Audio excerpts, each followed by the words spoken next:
బెత్తం చేతిలో ఉన్నోడు బలవంతుడైతే కనుక చిరుత పులైనా సరే కంట్రోల్లోకి వస్తుంది అన్నటువంటిది మనం జూలలో చూస్తుంటాం. లేకపోతే కనుక ఏదైతే ప్రత్యేకించి ఏర్పాటయ్యేటటువంటి జంతు ప్రదర్శనశాలల్లో చూస్తుంటాం.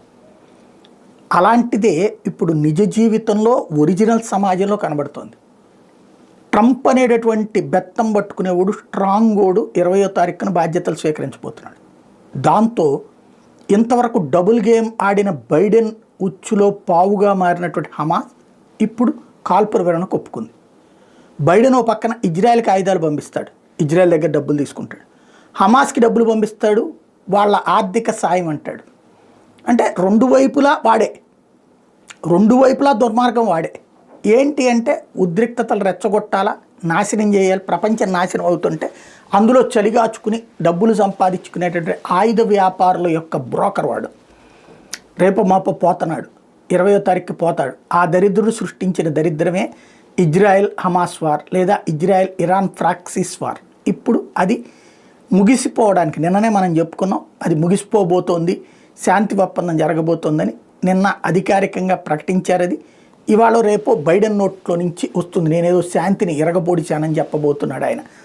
విషయం ఏంటయ్యా అంటే ట్రంప్ ఆల్రెడీ చెప్పాడు, బందీలను విడిచిపెట్టకపోతే మధ్యప్రాచ్యాన్ని అల్లకల్లోలం చేస్తా, ఆడొస్తే చేస్తాడన్న భయం ఉంది.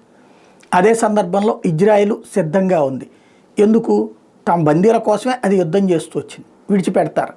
ఖతార్లో జరిగినటువంటి ఇరుపక్షాల చర్చలో దశల వారీగా బందీల విడుదలకి అటు హమాస్ ఒప్పుకుంది. వాళ్ళ బందీలు విడిచిపెట్టినప్పుడు పాలస్తీనా వాళ్ళని అనేక మందిని అరెస్ట్ చేసినటువంటి ఇజ్రాయెల్ వాళ్ళని విడిచిపెట్టడానికి సిద్ధమని చెప్పింది. టోటల్గా ఇక్కడ రెండు జరుగుతుంది. పాలస్తీనా వాడు ఎవడైతే ఇజ్రాయెల్ జైలు నుంచి పోతాడో వాళ్ళు కొత్త తీవ్రవాదులుగా హమాస్కి దొరుకుతారు మళ్ళీ.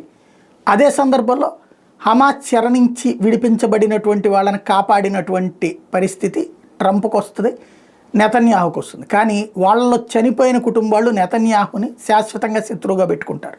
ఇక్కడ విశేషం ఏంటంటే ఇజ్రాయెల్ జైలు నుంచి వెళ్ళినోడుకి ఇజ్రాయెల్ ప్రధాన శత్రువు, అలాగే హమాస్ చేత చెరవిడపబడినటువంటి వాళ్ళకి ఇతనే శత్రువు అవుతాడు. ఎందుకంటే ఇంతకాలం వీళ్ళనైతే 100 మందిని విడిపించాం, మా వాళ్ళందరినీ విడిపించలేకపోయామని ఇంకో 400 మందికి సంబంధించినటువంటి వాళ్ళకి శత్రువు అవుతాడు. సొంత దేశంలో ఇద్దరికి శత్రువు అవుతాడు. ఈ తీవ్రవాదులు అటెళ్ళి మాత్రం తీవ్రవాదానికి హమాస్కి మద్దతుగా నిలుస్తారు. రాబోయే రోజుల్లో జరగబోయేటటువంటి తంతు ఇదే.